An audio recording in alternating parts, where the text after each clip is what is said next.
and I welcome you to this special lecture series.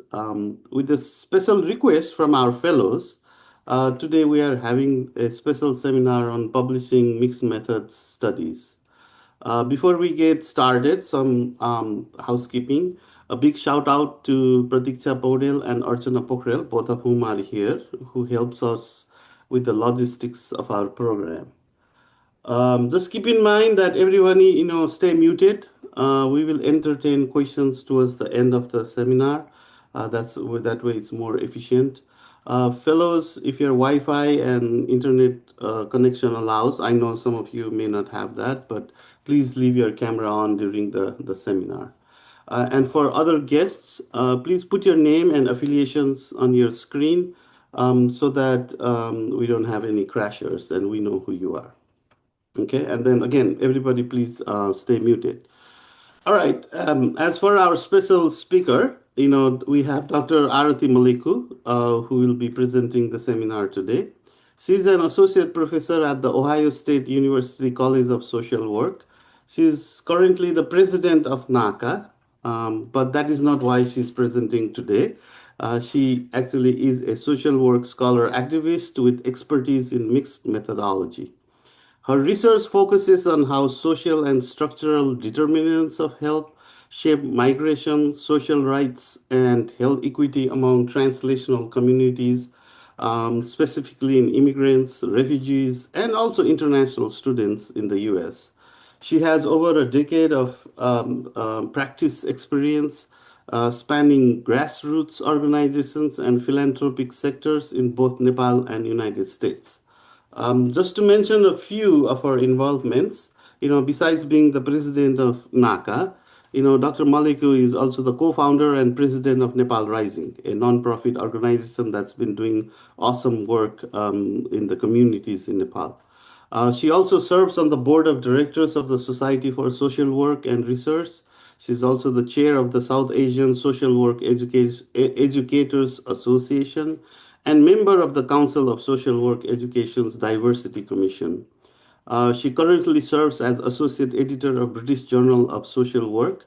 So it is a pleasure to have you, Dr. Maleku, present this special topic on mixed methods studies. And the floor is yours. Thank you. Thank you, Sadib Dai. And good evening to everyone in Nepal and good morning to everyone in the US. It is a pleasure to talk about mixed methods, as I love talking about mixed methods, the use of it across different fields. So let me go ahead and share my slides first. All right, I'm assuming you all can see the full presentation mode, correct? Yes. Okay.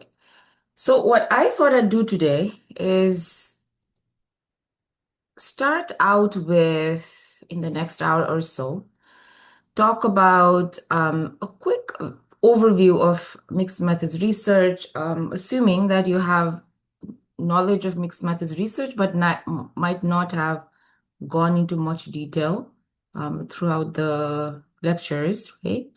And then we're going to get into publishing mixed method studies, how some of the mixed method studies really differ from quantitative or qualitative manuscripts, and some expectations from journals and editors, and we'll also walk through the frequent pitfalls and how to avoid them. And then we'll get into assessment of quality in mixed methods research, something that's very important as we think about publishing mixed methods manuscripts, right? And there are many frameworks. We'll just walk through one of those. And then we're going to talk about how to write and organize a very strong mixed methods manuscript. What are some of the procedures, rationales, talk about that, and then spend our time then talking about using integration and meta-inferences effectively throughout the mixed method process. And then finally, we'll talk about some publication strategies, targeting journals, maybe positioning the contribution for diverse audience, and then I will be happy to take any questions that you have. We have 1 hour. It's a lot of content to cover. There might be some I might spend a little more time. There might be some that I might just give you as a resource as you sort of start working on this mixed methods journey, right? So, obviously, mixed methods research has grown rapidly across health education, social sciences, global development, because we are facing problems that are too complex, right, to be captured by numbers or narratives alone. And so, scholars across the health and social sciences are emphasizing that mixed methods provides a more complete understanding of social phenomena, especially when interventions, context, and human experiences intersect. Right? So, today's evidence landscape, if we talk about implementation science, health disparities, community engaged research, global social development, it's increasingly asking for explanations of how, why, and for whom programs work. So mixed methods really allows us to bridge those outcome patterns with lived experiences to move beyond a very surface level explanation. So when we think about health research, right, um, because many of the problems we try to solve, health inequities, chronic disease management, community mental health, implementation challenges are fundamentally very complex. So quantitative data alone often tells us what is happening, but not why or how. And qualitative insights alone may not tell us how much or for whom, right?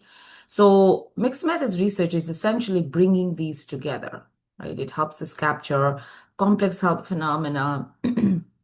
Health outcomes are shaped not only by biological patterns, but also by social, cultural, behavioral, and environmental factors. And so bringing these qualitative and quantitative evidence together really allows us to see these layers simultaneously. It also enhances data validity through triangulation, right? When there is different types of data coverage, our findings become much more credible. And when they diverge, mixed methods help us explore those contradictions and learn from them. So that's one of the real beauty of mixed methods is we're not only looking for concordance, right? If things are saying the same thing, both quantitative and qualitatively, but if there are divergent patterns, there is an opportunity to look into that further. And oftentimes, in mixed methods field, this is called rupture theorizing. Okay. And thirdly, mixed methods provides a context to the statistical trends, right? Like, for example, large surveys might show risk factors, intervention effects, or disparities. But qualitative data helps us understand the lived experience behind those numbers, what the numbers actually mean to people. And it improves intervention design. There are many health interventions that fail because they're not aligned with community realities or patient preferences, right? We talk about acceptability, we talk about feasibility now in intervention science. And so mixed methods really support these patient-centered research by ensuring that the voices of the patients directly inform design and evaluation and implementation science by helping us understand both what works and why it works or why it doesn't work in real work settings, right? There's also this interdisciplinary collaboration. Health research now, as you all know, increasingly sits at the intersection of clinical care, social determinants, technology, policy, community engagement, right? And so it helps these diverse disciplines really speak to one another, right? And finally, mixed methods supports policy and practice change. Policymakers want numbers, they want stories, mechanisms, contextual explanations. And so mixed methods really brings together both forms of evidence, making findings more actionable, compelling, and usable. And so, in short, mixed methods strengthens the scientific, practical, human dimensions of health research by producing evidence that is both rigorous and deeply grounded in lived experience. So, I thought I'd sort of build that context and then look into, okay, what is mixed methods research then, right? Mixed methods research is a methodology for conducting research that involves collecting, analyzing, integrating quantitative and qualitative research in a single study or a longitudinal program of inquiry. Right. So just like how I mentioned about mixed methods in the previous section, this really means purposeful data consolidation, which allows researchers to seek a wide view of their study, um, to view a phenomena from different perspectives and research lenses. It might also be important to then think about what mixed methods research is not. As it's becoming more popular, there is a little bit of misunderstanding of what this might be, right? Just because someone completes a qualitative and quantitative phase does not necessarily mean it is a mixed method study, right? This is one of the most persistent misconceptions, right? Just because um, if you have a survey and interviews automatically counts as mixed methods, it does not. Completing a qualitative phase and a quantitative phase does not make a study mixed methods. If these two strands, the phases is what we call it in mixed methods, it's also called strands, quantitative and qualitative strands are never brought together, and that if there is no integration in design, sampling, analysis, interpretation, then what we have is simply multi-methods. It is not a mixed method study. All right. So another important point in mixed methods is the meta-inference. So when we mix the quantitative and qualitative data together, we link the quantitative and qualitative approaches, right, to sort of create this whole comprehensive understanding that is greater than its parts. And so meta-inference is where mixed methods reaches its full potential, where you can draw integrated conclusions that merge the quantitative patterns with the qualitative meanings. And so scholars describe meta-inference as the signature intellectual contribution of mixed methods. It is that value added reviewers look for. And this is the most important thing. It really involves the process of drawing conclusions or making inferences that integrate both quantitative and qualitative findings, and it synthesizes the results obtained from different research methods to arrive at a more comprehensive understanding, right? So this is the most important piece in mixed methods is how are we integrating quantitative and qualitative phases and the findings and the results then come out of it at the end. And that is called a meta-inference, right? So now, once we have that context, right, obviously, in terms of publishing mixed methods, I want to name why this work often feels so challenging, right? Even for experienced researchers. First, the reason is because there is no universally accepted structure for a mixed methods manuscript. So unlike traditional quantitative, qualitative papers, mixed method does not have one established blueprint, right? And this flexibility, although is wonderful, it also creates a lot of uncertainties, right? So authors are constantly making decisions about how to organize, how to sequence, and present two very different types of data and the meta-inference that comes out of it, right? Second, mixed methods writers are really writing for three audiences at once. We have the qualitative reader, right?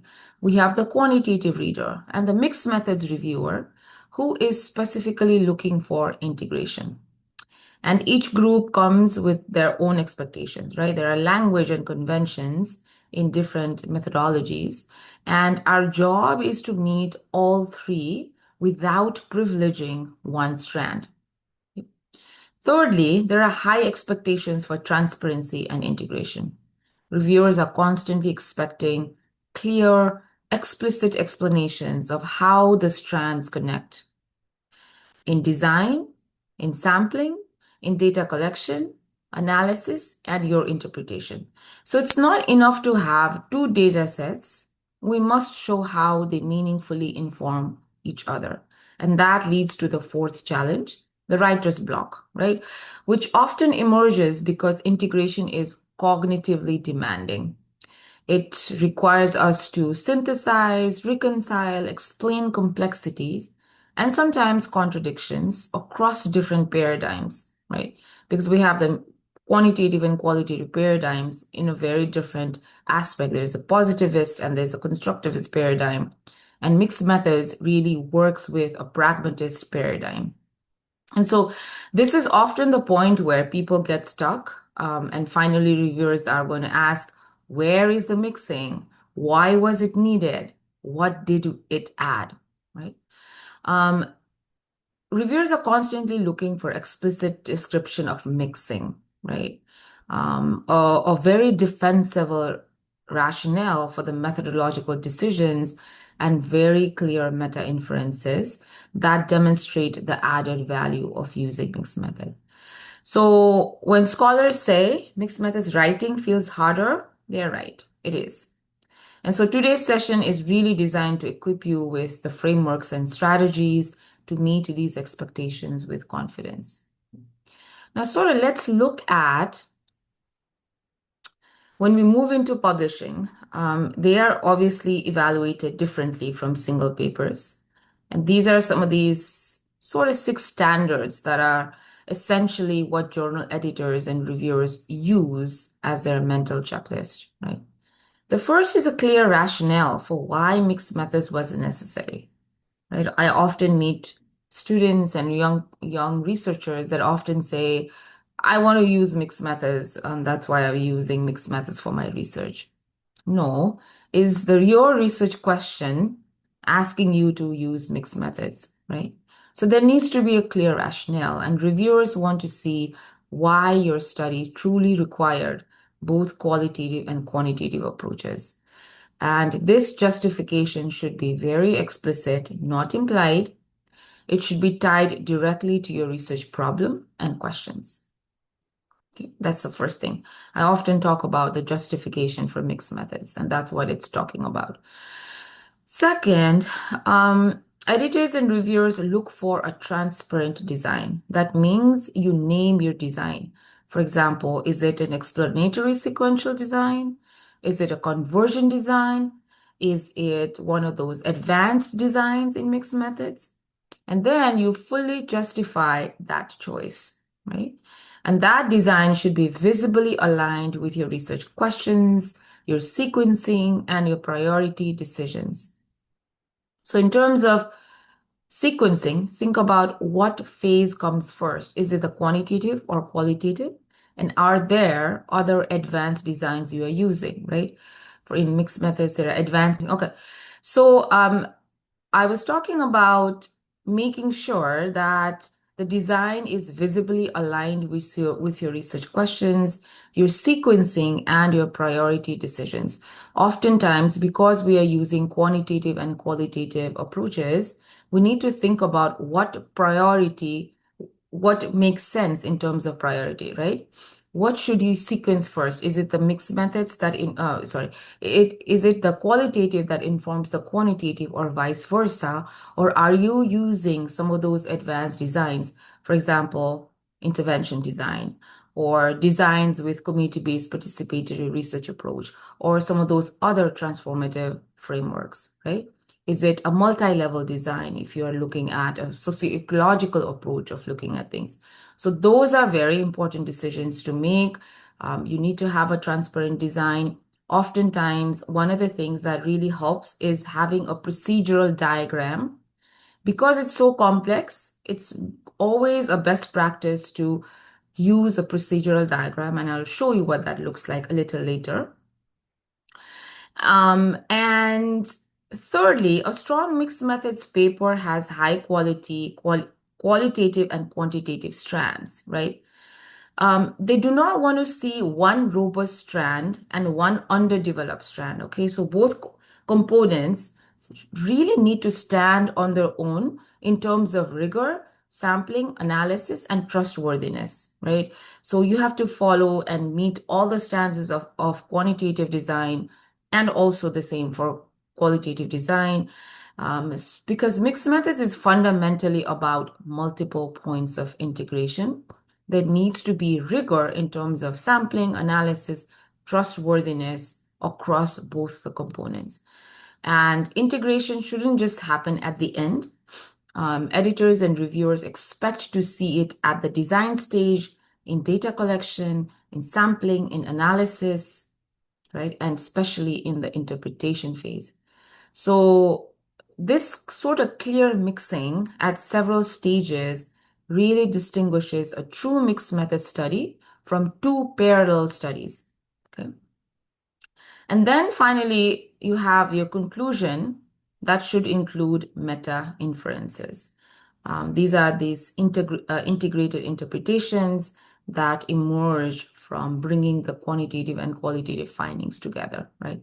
And that becomes the contribution of your study, and you need to make it more visible.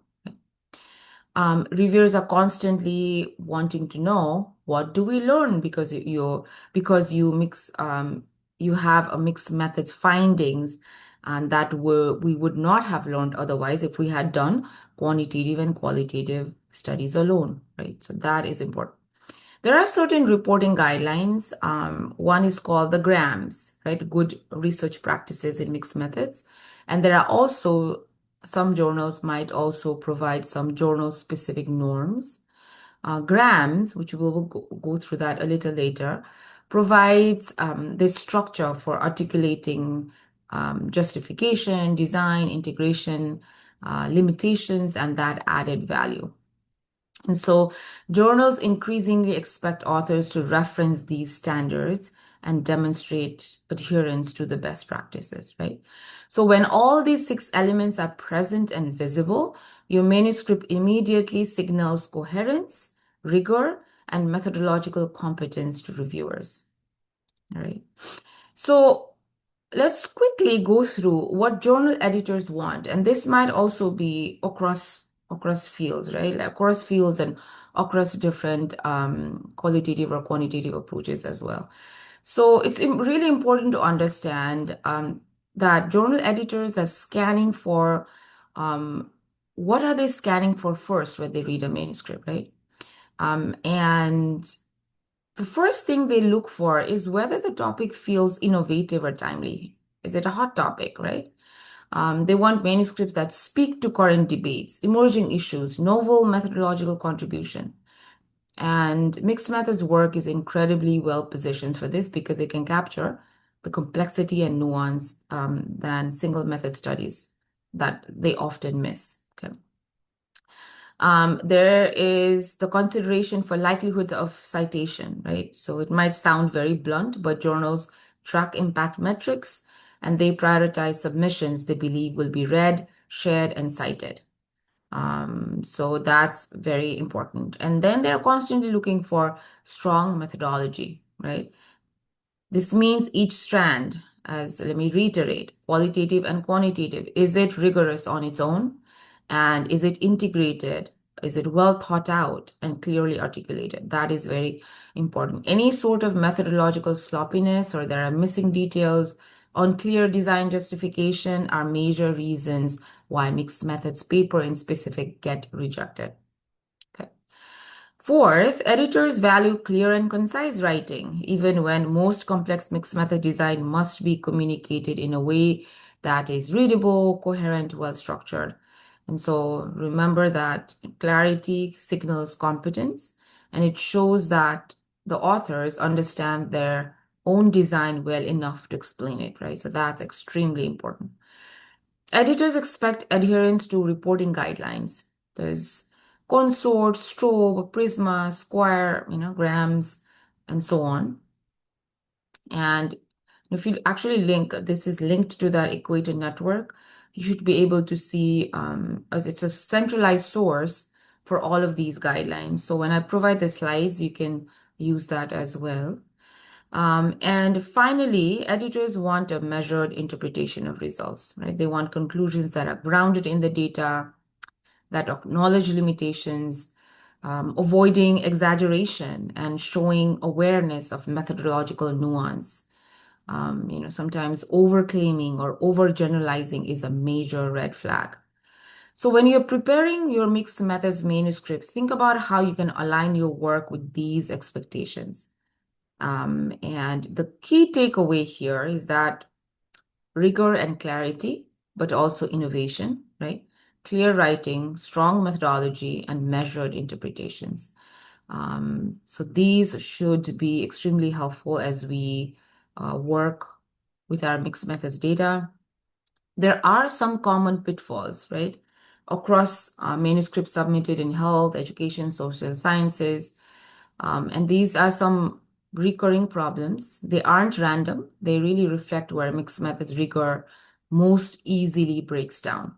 So let's go through them. The first one is no rationale for mixing. One of the biggest red flags for reviewers is when authors use qualitative, quantitative methods, but never explain why they were both needed, right? So we talked about that rationale, that justification. Without this very clear rationale, is it triangulation, development, explanation, expansion, right? The design sort of looks very arbitrary. And so what you need to do to avoid that pitfall is state explicitly what mixed methods allows you to understand that a single method could not. Tie the rationale to your research questions. Saying something like qualitative data were needed to explain unexpected quantitative findings, or say something like survey trends required contextualization through interviews, right? So that one sentence rationale often can make or break reviewers' confidence in your design. The second one is weakness in one strand. We've sort of covered this before also. That's one of the other common pitfall, right? This is sort of, often described as a lopsided design problem. If one method is strong and the other is not, the entire study loses credibility. So making sure that each strand independently meets disciplinary standards, right? For example, for qualitative, provide sampling rationale, provide detailed analytic steps.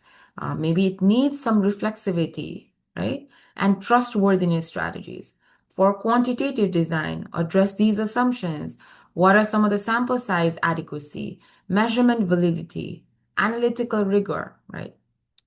So that's important to really look at, is that, make sure that both of these strands are targeting your audience, the quantitative and qualitative reader, and also the mixed method, right? One of the most common problems is the parallel analysis with no integration, right? If there is no integration, there is no mixed method study. So that is very interesting. That is very important to look at. And many mixed methodologists calls it parallel play, right? There's no evidence of mixing, but you're just saying that you're using mixed methods. So there are things like joint display, right? The procedural diagram that I mentioned before. These kind of practices bring data sets together visually, and they sort of help you to provide an integration summary at the end of the results, right? You can use many other approaches like weaving, organizing around integrated themes, rather than method silos to sort of avoid that pitfall. Then you have another pitfall, which is missing the details about timing, sampling, analytical procedures, right? The timing, the pacing, the priority are very important in mixed methods. And, people get frustrated when they cannot tell which strand came first, whether samples overlapped, how data were linked, or when integration occurred. When these details are missing, reviewers often assume weakness, right? So describe the integration points, methods at design, methods, interpretation stages, and follow some of these reporting structure, like grams, right? Those are important. And finally, the most important one. Often there are, mixed methods manuscripts that conclude with two sets of findings, but no integrated interpretation. So that meta-inference, that is the intellectual contribution of mixed methods, is crucial. Without it, the manuscript reads as two smaller papers stitched together. So, in order to avoid that, dedicate a paragraph or an entire section to meta-inferences. Explicitly discuss convergence, divergence, contradiction, and expansion, and really try to articulate what was learned because the strands were mixed, not despite it, right? So this is very important. And these sort of tools really show reviewers that your study is intentionally mixed, rigorously executed, integratively interpreted. There are solutions that are consistent and practical, being very transparent. Visual designs, as I mentioned before, and joint display of findings really help. So I keep talking about the visual designs. What does that look like, right? This is often called a procedural diagram in mixed methods, and it can sometimes also say design diagrams, right? What it is it's basically a flow chart that shows the quantitative and qualitative components at their stages in the study process, the research procedures, right, and the points of integration. So, for example, this is from one of my studies that's published, and I forgot to put the source. This one is on the digital divide. We had used 3 phases, right? So if you look at the design, the first phase here, there was a geographic mapping that was used. And what did it give us? It was looking at basically digital divide during the Bhutanese refugee population during COVID-19. And that gave us the geographical mapping, gave us the broadband coverage. Then we moved on to the second phase, which was using the quantitative data collection, 300 community surveys, right? And then the quantitative data analysis, we got heat maps and survey results out of that, and then connected that to the qualitative phase, right? That informed ethnographic interviews, right? So this kind of flow diagram, right? And so it shows you the data analysis and then the integration. And here these arrows are showing point of integration across the design. And then at the end, it says meta-inference, weaving approach of quantitative and qualitative integration, right? So that's one way to show that transparency. That's extremely helpful for mixed methods papers. The other one is a joint display, okay? And these are one of the most powerful tools we have for integration in mixed methods research. They sort of bring these findings, quant and qual findings, together visually on a single page so we can actually see how the two data strands relate. They're not just for organizing results, they really help us draw new synergistic insights that we might miss if we looked at each data set separately, right? And these are being increasingly used in health social sciences, and much of this work has been championed by Tim Guterman. So if you look at Tim Guterman's article, it'll really tell you a lot around joint displays. Okay. So here's an example. This comes from a multi-site randomized control trial that compared a virtual human communication training program called Emphatic VR, right, to a standard computer-based learning module. And the goal was to see whether the virtual human simulation improved advanced communication skills among medical students and to understand their experiences with both types of training. So what they did here was they used the quantitative data like program scores, attitudinal scales, and OSCE performance. And on the qualitative side, they used student reflections and observational comments, right? So now the joint display here is showing you on the left, the quantitative scores from the intervention and control arms. Next to each score are the qualitative comments that help explain why students rated the training the way they did. And the final column shows the meta-inference, the interpretations made by looking at both qualitative and quantitative findings together, right? So this structure really lets us compare constructs like verbal communication, non-verbal communication, emotional regulation, overall clinical skill development for both training approaches, right? That's a joint display. I want to share one from my own study. This was really looking at the impact of collective trauma experiences on Afghan refugees. And it was showing that how the collective trauma negatively impacts mental health among this refugee population, right?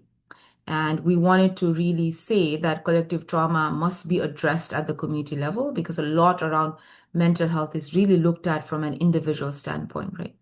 So in this article, it showed that quantitatively, collective trauma significantly moderated the relationship between individual trauma and mental health outcomes, right? So from the interaction graph, you can see that when collective trauma is high, the negative effects of individual trauma and mental health outcomes become much more stronger. When collective trauma is low, the relationship between individual trauma and mental health is weaker, right? So then here, up here, you can see that translation of themes table, which is showing how the qualitative data was coded and the themes that followed that, right? From codes to categories to themes.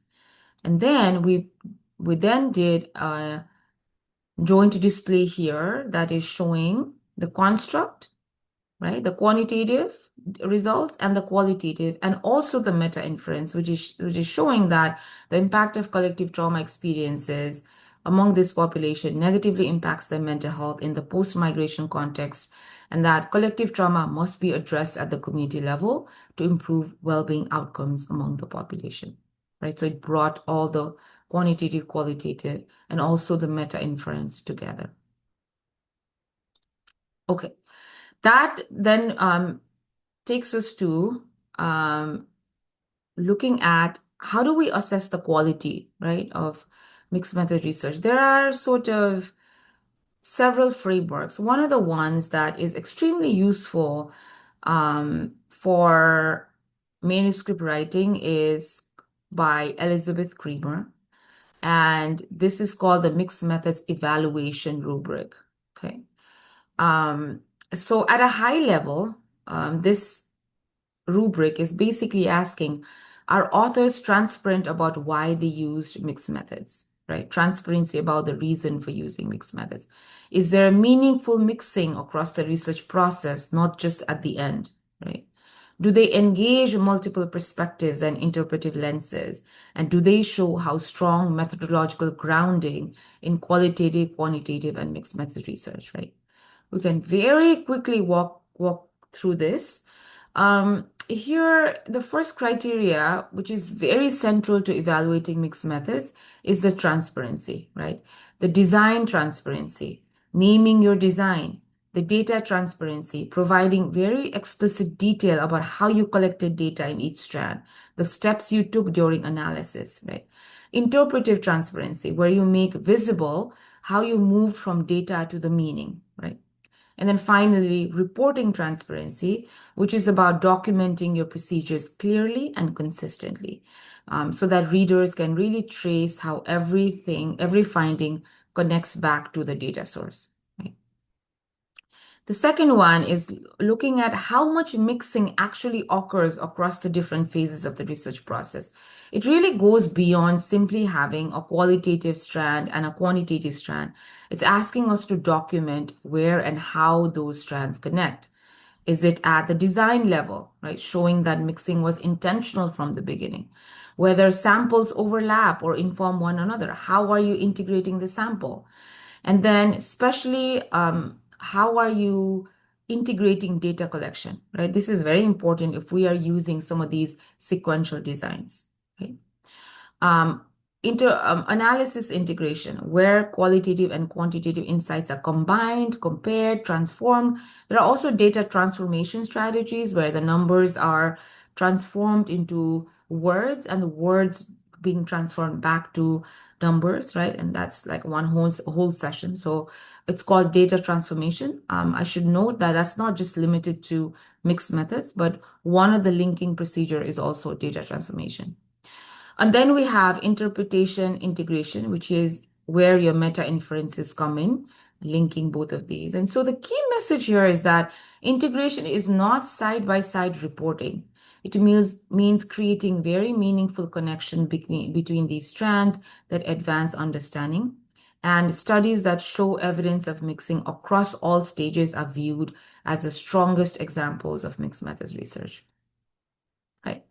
And I wanted to also note on this interpretive comprehensiveness, which is really about how well a mixed method study brings multiple perspectives into the analysis and interpretation, right? Are they interactive, shaping one on another in meaningful ways? Is there interdependence?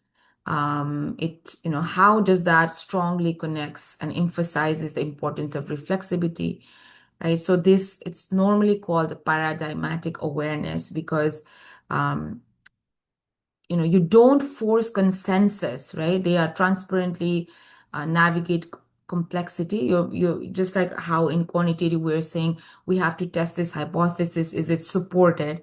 That's something that we resist in mixed methods. Is we are not trying to force consensus between quantitative and qualitative, right? Let it be if there is divergent findings, and then we can go back and see why the divergence occurred, right? Is it the measures, or are we asking the right questions, or is it that it needs some further explanation, right?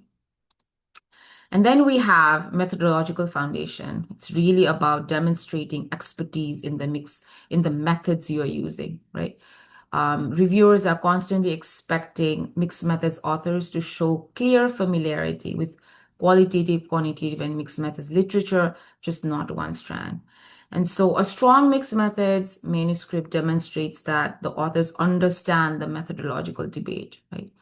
It should also align with some of these validation frameworks. For example, construct validity, right, in quantitative research really shows the credibility, right? And so if we think about methodological foundation as that, as construct validity, right? You are basically the credibility of mixed methods really rests on how you demonstrate a solid grounding in the methods itself.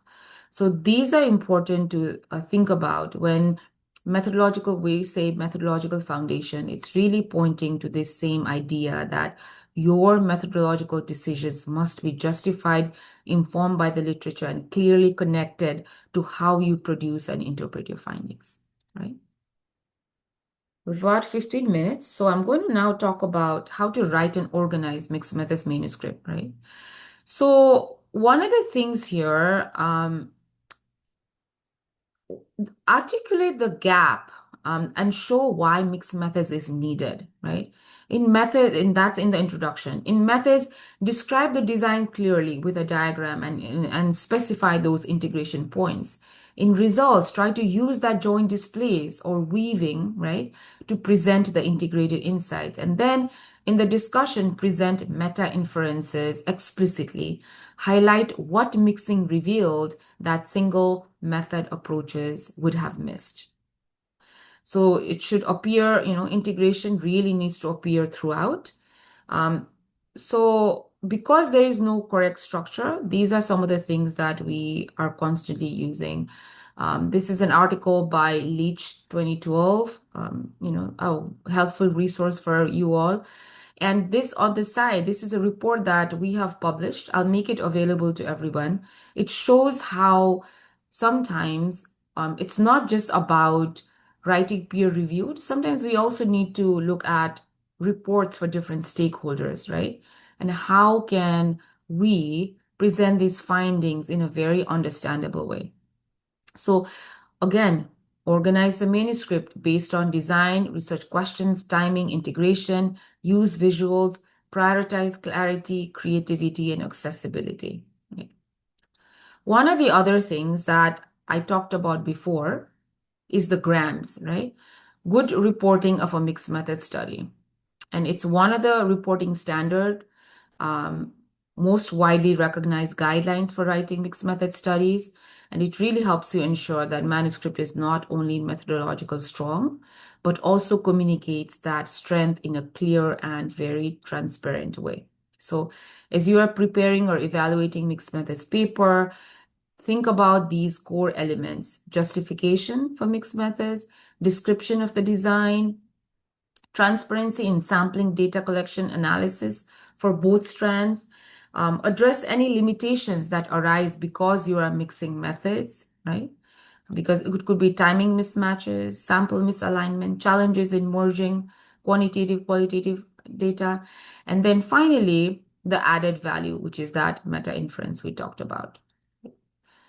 Think about the audience in mind, being very intentional in choosing your target journals. Different journals, even within the same discipline, have very different levels of familiarity with mixed methods. Some reviewers work with mixed methods very every day, others may not. So your writing must meet your audience where they are. Be very mindful of jargons. There's a lot of jargons that's used in mixed methods with its own vocabulary, right? Integration, meta-inference, priority, design typologies. These are some of these common terms, and being able to really explain them clearly, concisely, with proper citations are very important. Then um, addressing integration strategy, making that visible, right? When did that integration occur? Is it during sampling, during data collection, during analysis? Who participated in the integration? Is it the same team? Did you have different coders? Did you have a collaborative interpretation process where you used different team members? Those are very important. And one of the most common limitations that reviewers cite is the lack of description of the triangulation. Okay, so the integration process is very crucial. And then selecting that optimal presentation, right, which I mentioned, how you present integrated findings, which leads us to the final section, the levels of integration, right? How do we use that very effectively? So I have been mentioning that, integration happens across the mixed methods process, right? And it's basically these 3 points in a mixed method study. At the design level, we make decisions about how the qualitative, quantitative strands relate, right? Whether they occur sequentially, concurrently, embedded within one another. And this is where we really set up the logic of mixing. At the methods level, integration occurs through the actual procedures, right? How we collect the sample, build one phase from the other, merge the data sets, embed one type of data with another. And this is the operational heart of mixed methods. And then at the interpretation and reporting level, we bring these strands together to produce that meta-inferences, right? So in terms of design, we choose among the 3 foundational designs, right? It is exploratory sequential, explanatory sequential, convergent, or we adopt one of those advanced frameworks such as multi-stage, intervention, case study, participatory, and other transformative designs. At the methods level, we integrate by connecting samples, building one phase from another, merging data sets, embedding one data set inside the other. And so these strategies make the quantitative and qualitative strands operationally interdependent, right? And then we have at the interpretation reporting level, you can integrate through narrative approaches. Some of the things that are used are weaving. How do you weave the numbers and the stories together? A stage interpretation through data transformation or through joint displays that visually bring findings together. So these approaches collectively provide the toolkit for designing, conducting, and reporting strong mixed methods integration, right? And remember, it has to start intentionally. It has to be from the beginning, right? So at the, different stages, you start by thinking about mixing at the design level, in data collection phase, sampling, analysis phase, and also interpretation and reporting, right?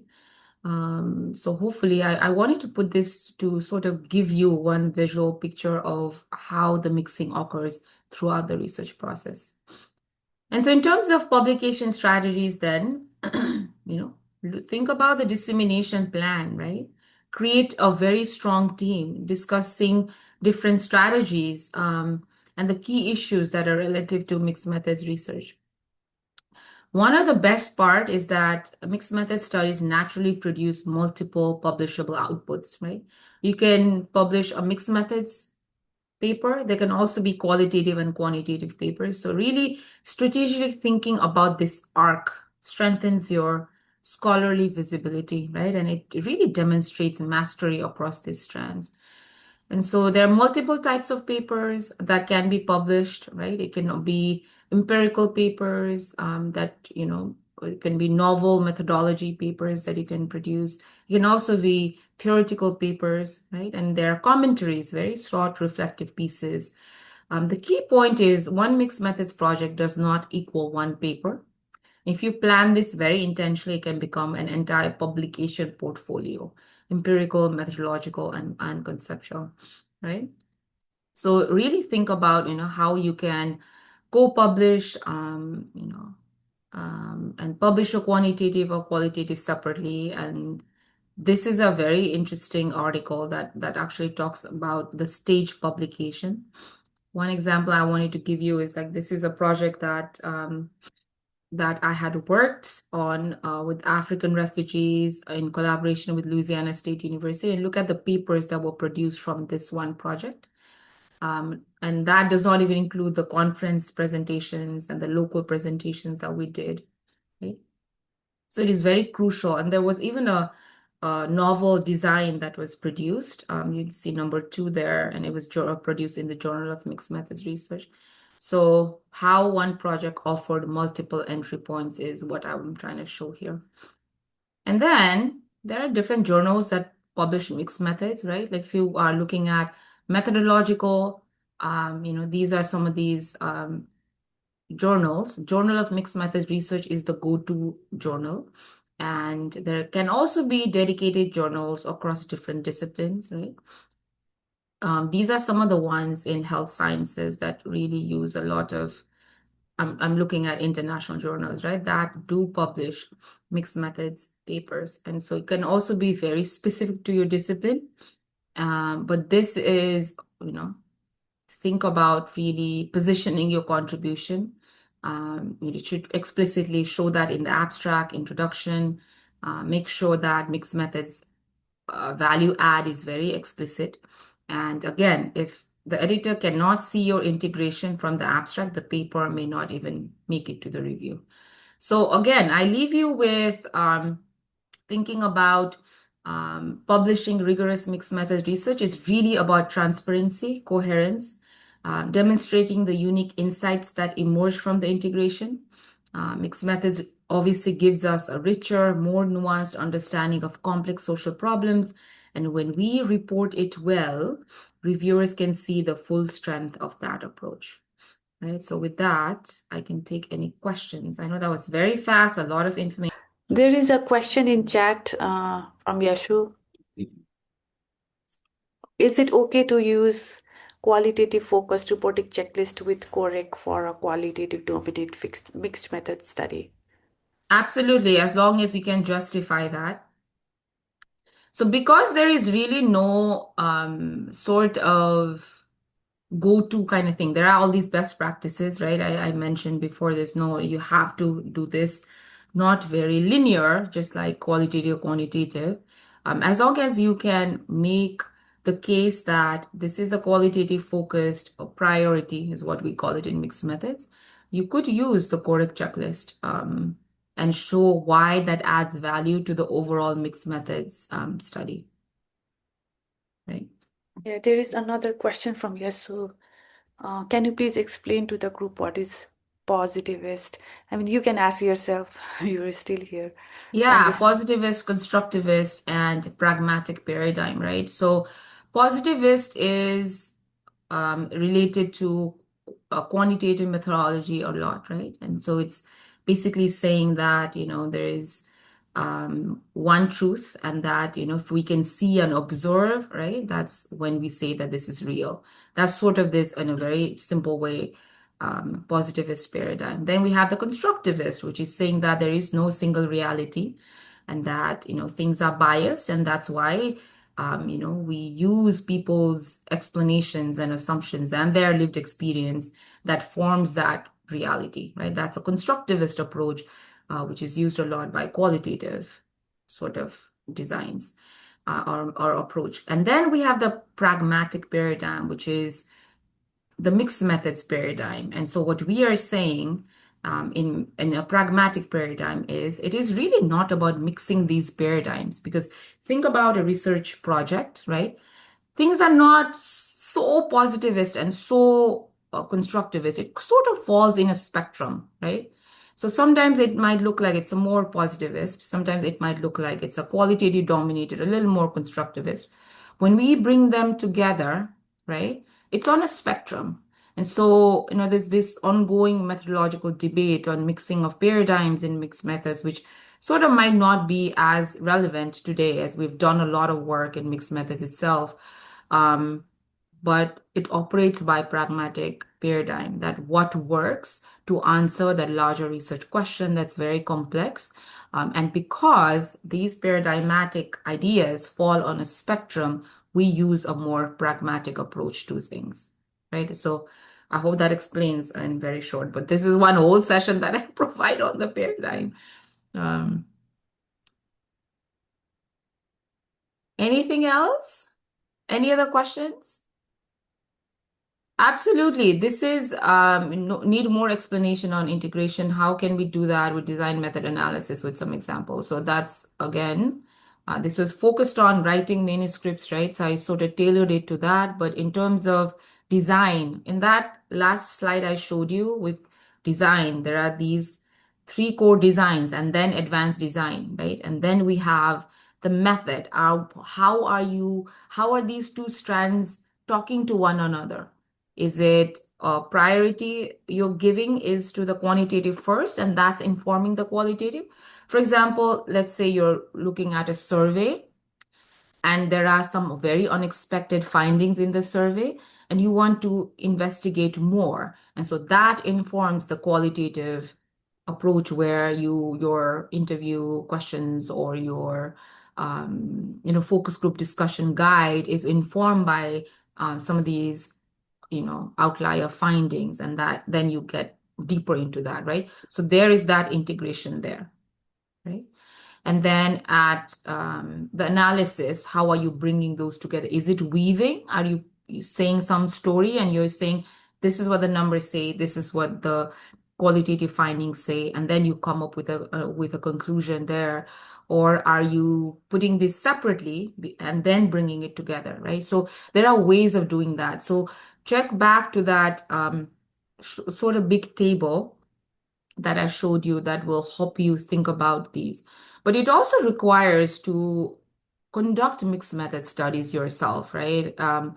We can have all these theoretical ideas, but actually playing with the data and actually doing that will not give you that experience to think about innovation that can go into this and conduct a very strong mixed method study. Anything else? There's a question, I think. If a study uses two different designs separately, each addressing different objectives, that is not a mixed method study at all. I'll just say that. It needs to be an overarching research question that is explained by qualitative and quantitative approaches, right? An overarching research question. As I said, if you are addressing different objectives, it doesn't even make sense why you're doing mixed methods. What is that justification, right? I mentioned there has to be a clear rationale for using a mixed methods approach. And if you have different objectives in the same paper, it is not a mixed method study. That will be rejected. So, either do a very good quantitative or a very good qualitative. But if you are using a mixed method, it needs to show integration from the beginning, as I mentioned before. I just have one question regarding the joint display. Mhm. So I have done sort of joint display in my the thing that I'm working on, but I don't have the meta-inference that you showed in the section. But that I think that is there in the manuscript, but it's written in the I've written it, not in the table, but So will that table still be considered as joint display? Because there is this quantitative findings, qualitative findings, but that integration in meta-inference is not there. So do you suggest me to include the meta-inference? Absolutely. Because the whole point of joint display is you're joining these together to come up with an overarching conclusion, right? The whole idea of mixed methods is integration. So without that integration, it's really not a mixed methods. And so if you are saying it's a joint display, you're joining it, but you're not coming up with an overarching conclusion. So I would highly recommend you to put another column and put a meta-inference and really say what the findings lead to, and show that overarching conclusion. Yeah, cool. Thank you. I had described that in more like, Yeah. Yeah, so the other thing I want to say is also this, that no research project is perfect. Not everyone will know everything. So research is a collective endeavor, right? You work in a team. So think about who is good at qualitative, who is good at quantitative, who knows mixed methods. So when it comes to constructing a team, you use people's strengths to sort of conduct that, and not one person does not need to know everything. But it will require, if you though are really thinking about mixed methods, it will require you to really understand the quantitative, qualitative, and the mixed methods. Absolutely important, because then otherwise it is not going to be methodologically rigorous in a way that needs to be. At least some basic understanding of designs, basic understanding of some of these best practices and some of these things that I showed you, expectations from reviewers if you want to publish a mixed methods paper, all of that. But I will also offer that if anyone is interested in conducting mixed methods, and need some consultation in terms of design, or you have papers that needs to be reviewed, I'll be more than happy to offer any support I can on that. Thank you. And we That's been also very have helpful. Yeshu, who's here. He also writes a lot of mixed methods papers. Is Yeshu still here? Maybe he left. Any other questions? I think in the interest of time, maybe we should wind down for today. And if anybody has any question, they can email you directly Absolutely. or email me or Sadipta, and we can help you connect with Arati. Absolutely. I hope this was helpful, but I had asked Sadipta if you all had some sort of understanding of mixed methods in the to even start this, right? So if not, there can be ways to sort of start from the beginning, but at least this is, one way of thinking about integration across the process of mixed methods. And so it needs to start from the beginning. It needs to be one overarching question, asking that qualitatively and quantitatively, and how you're bringing it together to provide that larger conclusion at the end. All right. Thank you so